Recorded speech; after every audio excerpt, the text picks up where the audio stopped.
Welcome back to an episode by episode review of Guillermo del Toro's Cabinet of Curiosities. Today we're going to go over episode 6, Dreams in the Witch House by Catherine Hardwicke. I guess I have to start here at the top by correcting myself. It turns out that Guillermo del Toro didn't write all of the short stories involved, and that's true for some of the previous episodes as well. But this one specifically was written by H.P. Lovecraft. I think this one rates like a 3.5 out of 5. The story itself is way more compelling than the previous one was, and I think that the visuals were still pretty good. I still think it had some interesting fantasy horror concepts in it. I was a little bit disappointed by it because we've got like the witch ghost in it, and her history is like kind of like she was a nice lady, but the witch ghost herself is pretty awful. And I saw her and I was like, classic Del Toro ghost.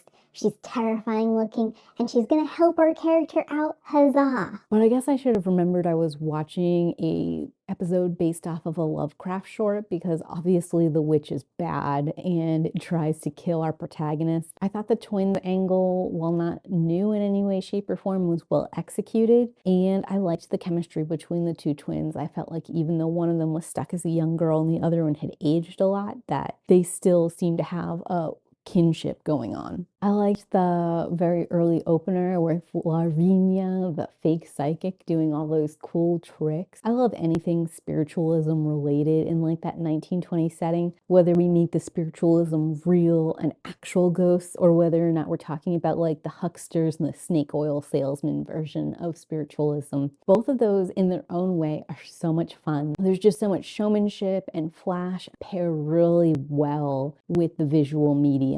The other thing I like is the whole like proving the afterlife, proving the psychic connection or whatever. This is a story that we can see the origins here like in a Lovecraftian science, we're going to prove it kind of way. But it was definitely super popular all the way through like the late 90s, early 2000s. So the whole Institute of Science looking at the supernatural just makes me feel really nostalgic and makes me think of a whole bunch of different other movies and different other tropes, and I really enjoy that. It's fascinating to me how dismissive everyone in this story is about the drug helping to take you to the world of the dead, or helping to facilitate you seeing them. I understand that like drugs cause hallucinations and bad trips and stuff like that, and we need a way to like discern those things from like actual supernatural experience. But I don't know why you would imagine that altering your state of consciousness wouldn't help you see something that might be around you, but you're not perceiving for whatever reasons, like dulling some senses and strengthening other senses, which helps you understand something in a different context or a different way than you usually would. I guess the issue is that there's no way for us to discern exactly what's happening and whether or not it's all in your head or you're actually seeing something you wouldn't otherwise be able to perceive. But it feels like you need to disprove all that stuff before, instead of just like shaking off an experience because someone had it while they were under the influence of drugs.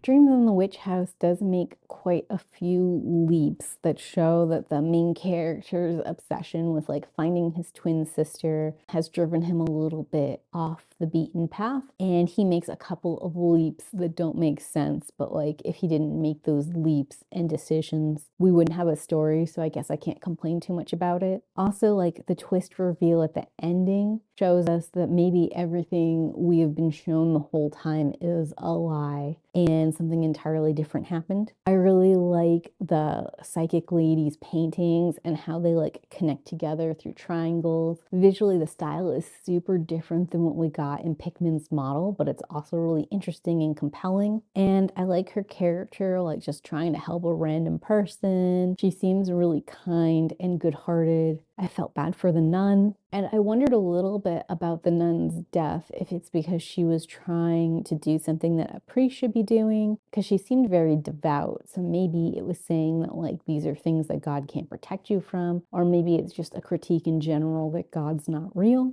I don't know. The other thing that I guess felt a little bit odd about it is the witch was built up as the main character and deeply important and like the main big bad antagonist, but really the thing they need to watch out for was the familiar. And the familiar isn't like mentioned at all. It's just like there's this rat with a CGI human face on it. And we just like accept that's a thing. But there's no context given for that. There's no explanation about the witches and the rat's relationship, about like whether they need to come back to life together or they were killed together or any of that stuff. And it just felt like I didn't have a good grip on those elements. So like the ending, how all of that tumbled out between the witch and the familiar left me feeling kind of like dissatisfied and empty. It was like, oh, all these other players and things were what I was paying attention to and interested in. And then this happened, and I don't really know why or what that means. it's like a solid 3 all around. I like it a little bit better than Graveyard Rats, but not much. Are you enjoying these short horror anthologies produced by Guillermo del Toro? Let me know in those comments down below. Thanks for watching, and as always, keep reading. Bye!